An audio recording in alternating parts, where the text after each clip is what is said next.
muito se discute nas redes sociais também, principalmente, sobre as diferenças entre Rio e São Paulo quando se trata de desfiles, né?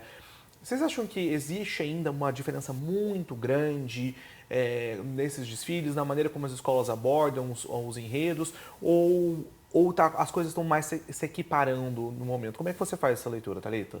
Olha, eu acredito que no Rio a gente consegue ter uns enredos que partem para uma coisa mais acadêmica do que aqui em São Paulo, onde a gente tem uma quantidade maior de enredos lúdicos, né?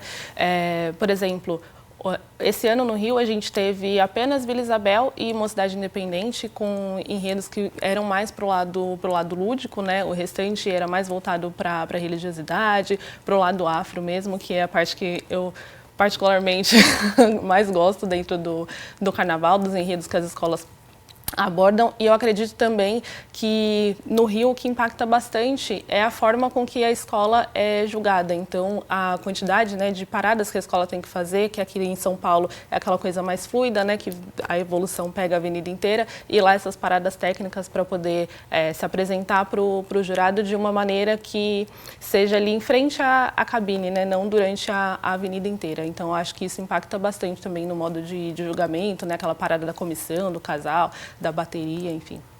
Para você, Dante, assim, o que mais diferencia os desfiles de uma cidade para outra? Primeiro é o que a Thalita comentou, de ter essa evolução que para as cabines, então a escola precisa fazer paradas para apresentar comissão e casal, especialmente para as cabines de julgadores. Mas, então, São Paulo é uma evolução fluida. Até 2 anos atrás, a gente não tinha módulos de julgamento. Foi uma coisa que aconteceu nos últimos dois carnavais, de terem módulos de julgamento, mas a gente ainda mantém uma evolução fluida, mesmo tendo módulos, a gente não para que o casal ou a comissão se apresente para o jurado.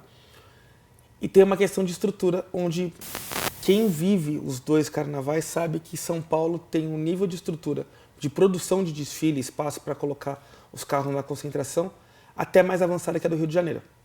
Porque, por exemplo, no Rio você precisa fazer um ângulo de 90 graus. Curva. A bendita curva para colocar o carro na avenida. Em São Paulo, não. A área de concentração permite que você faça um ângulo de 30 graus, vamos dizer assim. Você só faz uma curva leve e o carro está na pista. Então a gente não tem tantos problemas como no Rio de, por exemplo, o carro demorou para virar.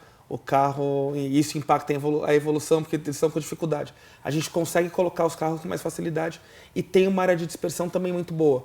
Então, em termos de estrutura de carnaval, eu acho que São Paulo, e até por ter uma estrutura melhor, a gente consegue também ter carros alegóricos maiores, com mais tecnologia, com mais inovação. Então, esse é um ponto que diferencia bastante. Mas, para mim, eu acho que a grande diferença entre São Paulo e Rio, quando a gente fala de carnaval, é cultural. No Rio, você pegou um carro de aplicativo, um táxi, a hora que você chegar do aeroporto, o motorista já fala qual que é a escola de samba dele. Em São Paulo, eu falo de bastidores. Às vezes você pega um carro de aplicativo na semana do carnaval e o cara te pergunta, mas já está rolando ensaio? Né? Então a gente tem essa questão ainda. São Paulo, eu acho que falta para São Paulo ter clima de carnaval fora de Sambódromo. E que não seja um carnaval de bloquinho. Então, por exemplo, as avenidas próximas, como é a Brasleme, ali em Santana, se você passar pela Brasleme no dia do desfile, você não sabe que tem carnaval. Então, acho que o Rio tem essa questão cultural de o arredor da Sapucaí já está fervilhando e respirando o carnaval de uma forma completa.